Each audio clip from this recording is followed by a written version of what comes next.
Yeah, I already made a FLAMMEKUECHE video. I'm making another one because this one came out so much better than the other one and I just had to share it. So, let's get started. Alright, so we're going to start out by making a dough here, and I'm adding yeast this time. Now, you've seen me make pizza dough a million times on here, and this is the exact same recipe as I usually make, except this time I'm not adding sugar. You don't need a KitchenAid to make this. You can make this completely by hand. Just make sure you knead it very, very well. I let this knead in the mixer for about 5 minutes. Now, this recipe is going to make 2 tarts, and not just the dough, but everything else in the recipe. The bacon, the sauce. So everything that's going to be in the description box down below is going to be enough to make 2 of these. And trust me, you're going to want to make 2 of them. So in my cast iron pan, I'm going to take some olive oil and coat it very, very well, and I'm going to put my dough in there, and I'm just going to flatten it out just a bit, but I'm going to cover it, and it's going to rise for about an hour. And while that's rising, I'm going to work on everything else I need. Now, just like last time, I let the ricotta cheese drain. This is the aftermath after you let it sit overnight, or just for a few hours, I'd say maybe 3 or 4 tops, and then just take it out and drain the rest of that water. You want as little moisture as possible.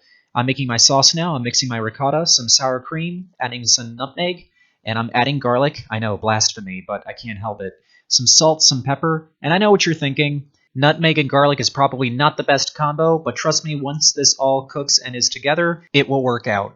Now, next up, I'm going to be shredding some mozzarella cheese. You could use Munster if you'd like, but I like the taste of the mozzarella a little bit more, and also it's kind of milder because I want you to be able to taste that sauce. And make sure you shred the cheese yourself. Don't use the pre-shredded stuff. Next, we're going to be cooking our bacon, and I just gave it a rough chop. And just like last time, I'm not going to cook it all the way because this is going to go into the oven. Next, we're going to be using raw onion. Last time I cooked them. This time, we are not doing that. You want a nice crunch on top. And again, this is going back into the oven.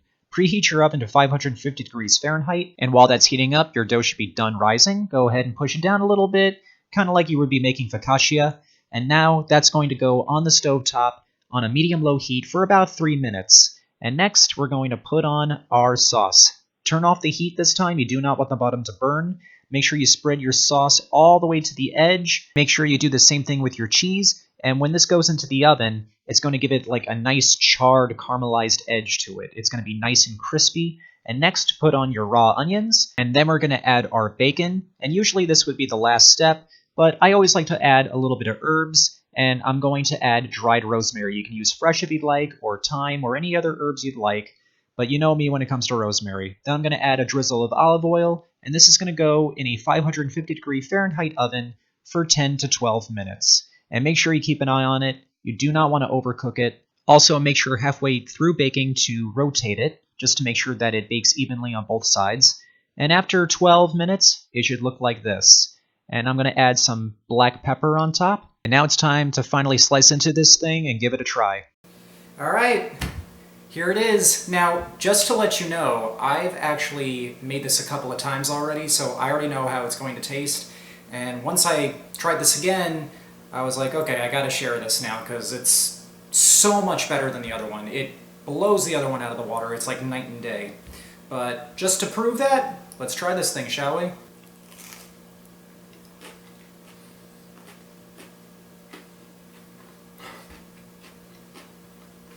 Oh my god. Yeah, that's great. That's good. Look at this. Look how it's not flimsy. It's staying straight up. Look at the bottom. Look at how brown and crispy it is. Just look at those bubbles. Look at how good this came out.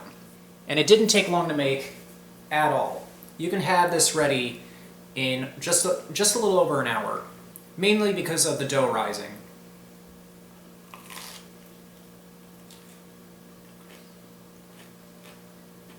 If you're wondering where my glass of wine is, it's 1 o'clock in the afternoon.